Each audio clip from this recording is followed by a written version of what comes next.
My name is Sarah, and I have been on 2 TrovaTrip group trips at this point in my life, making me the most trusted expert when it comes to TrovaTrip in general and everything that goes on inside their business. Just kidding. I obviously can only speak on my own experience and opinion, which is exactly what this video is. As you can probably tell from the title, I'm going to be talking about my experience on 2 separate TrovaTrip group trips. So I wanted to share with you a little bit about my experiences on both of those trips, what I liked about TrovaTrip, what I didn't like, along with recommendations I have when you're going on a group trip in general, because I've done several of them and I love traveling that way. So if you're thinking about taking a trip with TrovaTrip, keep watching and hopefully I'll answer some of the questions that you have. And if I don't, leave those questions in the comments. I'd be happy to reply to them and help as much as I can when you're making your decision. Also, if we haven't met yet, my name is Sarah and I have a travel blog called Sarah Seeks Adventure. I will have that linked in the description below along with my Instagram. I am very active over there, so if you are into travel credit cards, remote working while you're traveling, any of that stuff, give me a follow, introduce yourself, and let's be friends. But anyway, let's get into this video about TrovaTrip. I wanted to start by talking about what group trips actually are, because I know not everyone travels this way and not everyone has actually heard of this as an option for travel. I think group trips are amazing for people who want to travel the world, but they don't have friends who want to travel, they don't have a significant other that wants to go with them, they don't have family that likes to get up and travel, so you're thinking about maybe doing a solo trip, but it's a little bit intimidating to you. I know I have taken a handful of solo trips and in the beginning it was very, very intimidating. My first trip to Europe was actually a group trip through TrovaTrip and it was an incredible experience. So I think that if you're considering solo travel but you're a little bit nervous about it, a group trip can be an amazing first step to doing that. Usually these group trips, especially through TrovaTrip, there is a host. In my case, it's always been an influencer that's been a host, usually a travel influencer or like an outdoorsy influencer, and they communicate to their audience, hey, I'm hosting this group trip, and their audience signs up. Now, TrovaTrip is the one actually doing all of the planning and the logistics of the trip, and then the host is there to obviously get everyone together and then also be kind of like this mutual friend between everyone. So anyway, you have the host and then you have TrovaTrip. And TrovaTrip employs a number of guides across the globe. So on your trip, you'll have all the people attending, then you'll have your host, and then you'll have 1 or 2 guides from TrovaTrip or their partner organizations. For the trips that I've been on, typically you'll get your itinerary ahead of time, you'll have time to plan all that. They don't usually help with flights. You'll have to book your flight on your own. And if you have any questions, you can always ask them and they can help as much as they can. But the flights are usually on your own, and then TrovaTrip handles all of the reservations for tours.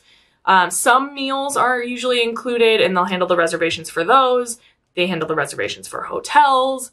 Everything like that is taken care of. And then there's usually a little bit of free time on these trips. They don't plan it all down to the second, which I find really nice. If you're flying in on the day that the trip starts, TrovaTrip will also handle the airport transportation from the airport to the hotel or wherever you're starting. And yeah, so all the logistics are taken care of by TrovaTrip except for the flight. So let's get into the actual experiences that I had on both of these trips. So I'm going to start with the first one, which was Italy in 2019. This was my first trip to Europe. And it was Italy, and we went to so many amazing places, and I just fell in love. This is the trip that made me fall in love with travel and Europe at the same time. My hosts were Helene and Michael Sula of Helene in Between. It's a travel blog and an awesome Instagram account if you want to go follow them. They are actually amazing, and they're incredible hosts. They do group trips now almost every year, and I always want to go to them. They are just so personable and lively. They're just fun to be around. And Helene and I are still friends to this day. I also met someone who I consider to be one of my best friends. Her name is Laurel, and she has a travel blog called Lost in Laurelland. And yeah, so these trips can really just lead to lifelong friendships. And I know how cheesy that sounds, trust me, but they really can. So this trip to Italy, I actually decided to go a little bit early and do a little bit of a solo trip before the group trip. which was very out of my comfort zone because I had never done a solo trip and I had also never been to Europe. So the trip started on a Monday, and I work a 9-to-5 job. So I was kind of like, well, why would I not go over the weekend? That seems silly to just give up that time when I already have it off work. So I flew in early, spent 4 nights in Positano, and then took the train to Rome to meet up with everyone. So the issue that I had when I was getting to Rome is that the last night I spent in Positano, I dropped my phone. It wasn't even a large drop. It was like 4 or 5 feet, and it broke. It was not turned back on. I tried resetting it. I tried everything that I knew to do, and it wasn't turning back on. So I panicked for like an hour, as one does. And then I was like, all right, Sarah, you have to get it together and figure out what to do because you're alone right now.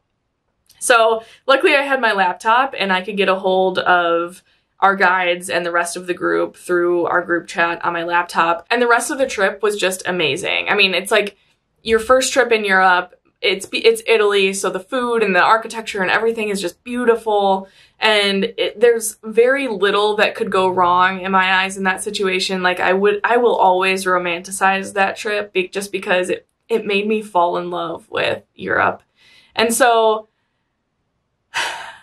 I realize I'm a little bit biased when I say that that was one of the best trips of my life, but it really was. And I think it was made even better by the fact that TrovaTrip made a ton of restaurant reservations for us. They made the reservations for the tours that we were going to do. I didn't really have to do much research, which I do like doing research before a trip, but it was very overwhelming for my first trip to Europe to have to do all of that, plus like feel confident enough in myself to like go and travel with 10 strangers for over a week. So overall, the experience was amazing. We stayed at hotels in Rome and Cinque Terre, and then in Florence, we actually had these apartment hotels. So there were four of us to each apartment, and we had different areas of Florence that we were living in, and it kind of felt like we were living in Florence. It was really cool. I was very impressed overall by the hotels and the food and everything that TrovaTrip booked for us. Then, moving on to Alaska, this trip is much more fresh in my mind. It happened in July of 2023, and it was primarily a camping trip. So the person that hosted this one was Erin from Erin Exploring. She loves hiking, loves being outdoors, and so she put together this group of people that were gonna go and hike and camp together in Alaska. And for this one, I brought Austin along with me. The trip was actually over his birthday, so we got to celebrate that in Alaska. And the trip started off in Anchorage. That's where we all flew into. And then we took a van. That was our primary mode of transportation for the whole trip, was a pretty large van. I think it seated 14-ish people. And we drove up to Talkeetna, Alaska, where we spent 2 nights. And we drove south of Anchorage to Seward, Alaska for 3 nights. And this trip was just amazing. The first couple of days, I will admit, were a little bit slow. They were very dreary in terms of weather. So the first couple of days were supposed to be full of like views of Denali and just like, if the weather was cooperating, we would have had some amazing views. And the hikes that we did would have been amazing. But yeah, they were still fun. But the ending of the trip was the real spotlight when we got down to Seward, because we went into Kenai Fjords National Park. We did one of the hardest hikes I think I've ever done, which was the Harding Icefield Trek. And then the next day we did a wildlife cruise in Kenai Fjords National Park, where we saw whales and puffins and sea lions and otters and even a huge glacier that we rode up to and then sat and watched for ice falling from it for about 20 minutes. It was just an amazing trip.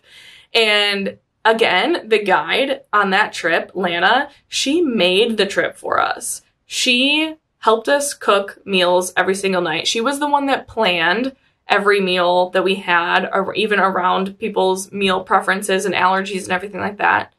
She bought everything from the store for us. She had all the reservations made for the tours and the campgrounds. And she just had so much knowledge about Alaska in general that it was really helpful to have her there.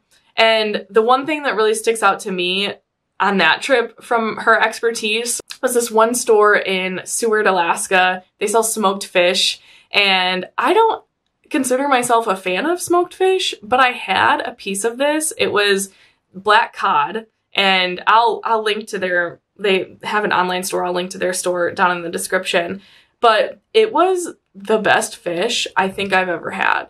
And so even any fish I've ever had, this smoked fish from this one store in Seward, Alaska was the best. Just the guides that TrovaTrip sends with us have proven to be invaluable in terms of their helpfulness and also their expertise of the places that we're visiting. So these local guides are obviously, I've been harping on them, they are my #1 pro when it comes to TrovaTrip. Whether you're thinking about hosting a trip with them or traveling with them, these guides are incredible.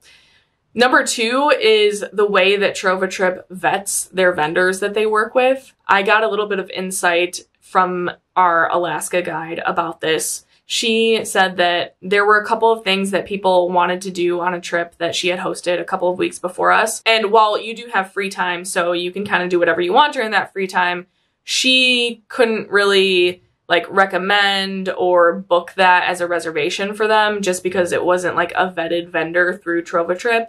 And she said that they go through a rigorous vetting process to make sure their practices are ethical, to make sure they're delivering a service that they say they're going to, and that it's, you know, one of the best services that are out there for the specific type of activity that you're going to do. And I was just really impressed by the amount of detail that TrovaTrip takes in order to make sure that, you know, the people that are traveling with them are having the best possible experience that they can. And lastly, this might not be super important to some people, but I just really enjoy the way that TrovaTrip communicates with you while, you know, you're preparing for your trip, and as well as gives you a ton of information about your itinerary before the trip, sets up group chats with everyone who's going to be attending the trip so that you can all kind of get to know each other beforehand.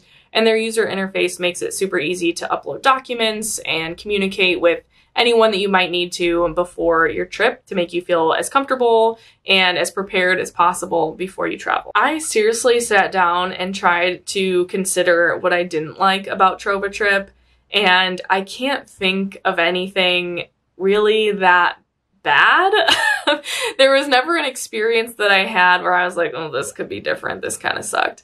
I will say that traveling in a group trip like this where a company is doing all the planning for you and they're making reservations, it does tend to be a little bit pricier when you're booking it that way, just because it is a service on top of your actual travel, and you're getting these local guides, so they need to be paid for their time as well. So it is kind of an upcharge, but it's an understandable one, and you're not paying exorbitant fees. It's a standard amount that you might expect to pay. Now, if you are thinking about going on a group trip with TrovaTrip, I do have a couple of recommendations to help make the most out of your trip. And the first one is that if you are going with someone that you know, try to really make an effort to get to know other people on the trip, because that's the whole point of a group trip, is to meet other people, learn about where they live and what they're like, and kind of get that full experience of meeting friends while traveling.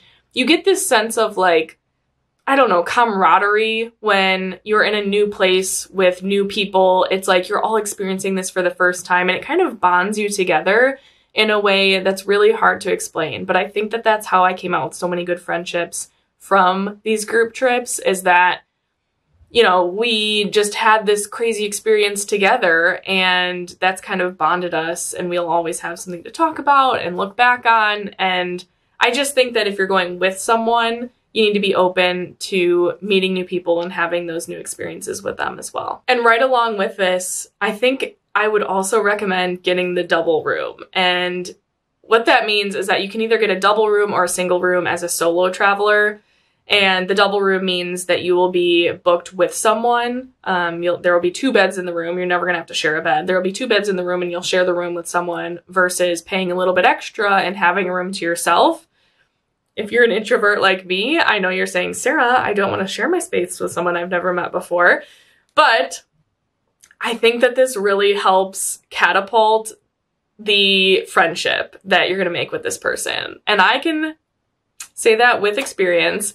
Laurel, one of the friends that I met in Italy, we shared a room in Florence together, and the like jokes that we had in that room and just like the laughs that we shared, those are really what solidified our friendship, I think, and what really, you know, made us stay friends after the trip. So I would really highly recommend getting the double room if you feel comfortable. I also wanted to mention, if you're nervous about like what the other people are going to be like, from what I've seen, the people that attend the group trip are most like the host of the group trip, especially if it's more of an influencer host who is advertising this trip to their followers to come. Typically, the people that follow them and then the people that end up on these trips are like the host. And my last recommendation is something I did for both Italy and Alaska, which is to extend your trip either before or after the group trip portion. For me, I really enjoy having a trip scheduled where I show up to the destination